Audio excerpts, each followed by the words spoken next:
Tollywood young tiger NTR ప్రస్తుతం నటిస్తున్న తాజా మూవీ దేవర. కొరటాల శివ డైరెక్షన్లో తెరకెక్కుతున్న ఈ సినిమా కోసం ప్రేక్షకులు ఈగర్గా వెయిట్ చేస్తున్నారు. తారక్ నుంచి సినిమా వచ్చి ఇప్పటికే చాలా రోజులు కావడంతో వెండితెరపై సినిమా ఎప్పుడెప్పుడు రిలీజ్ అవుతుందా అంటూ ఆసక్తికరంగా ఎదురుచూస్తున్నారు అభిమానులు. సినిమా రిలీజ్ డేట్ మరికొద్ది రోజుల్లోనే ఉండడంతో సినిమాకు సంబంధించిన అప్డేట్స్ ఎప్పుడెప్పుడు వస్తాయో అంటూ చూస్తున్నారు.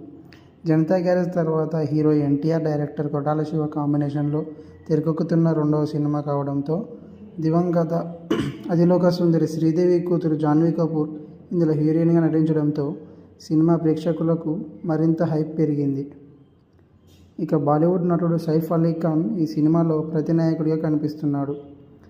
విస్మరణకు గురైన సముద్ర తీర ప్రాంత నేపథ్య కథతో ఈ సినిమా రూపొందుతుంది. ఈ క్రమంలో సినిమాకు 30 రోజుల గ్యాప్ ఉండడంతో ప్రీ రిలీజ్ ఈవెంట్లు భారీగా జరుగుతున్నాయి.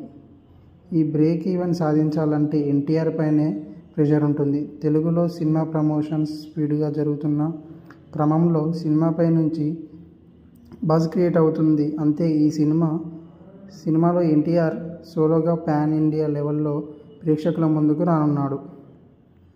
అయితే కేవలం సినిమా రిలీజ్కు 30 రోజులు టైం ఉంది. ఇక ఈ ప్రాజెక్టుకు ఎన్టీఆర్ పాన్ ఇండియా మార్కెట్పై బాగా బేస్ అయి ఉంది. ఈ సినిమాతోనే ఎన్టీఆర్ తర్వాత నటించబోయే Prashanth Neel combo movie War 2 సినిమాలపై కూడా మార్కెట్ ప్రభావం పడుతుంది. ఈ క్రమంలో సినిమా ప్రమోషన్స్ భారం అంతా ఎన్టీఆర్ పైనే పడింది. ఆయన ఏం చేస్తారో, ఎలా తన సినిమాకు మార్కెట్ క్రియేట్ చేసుకుంటారో వేచి చూడాలి. ఇక ఈ సినిమా వచ్చే నెల సెప్టెంబర్ 27న ప్రేక్షకుల ముందుకు గ్రాండ్ లెవెల్లో రిలీజ్ కానుంది. సినిమా రిలీజ్ అయ్యాక ఎలాంటి రిజల్ట్ అందుబాటులోకి వచ్చిందో చూడాలి.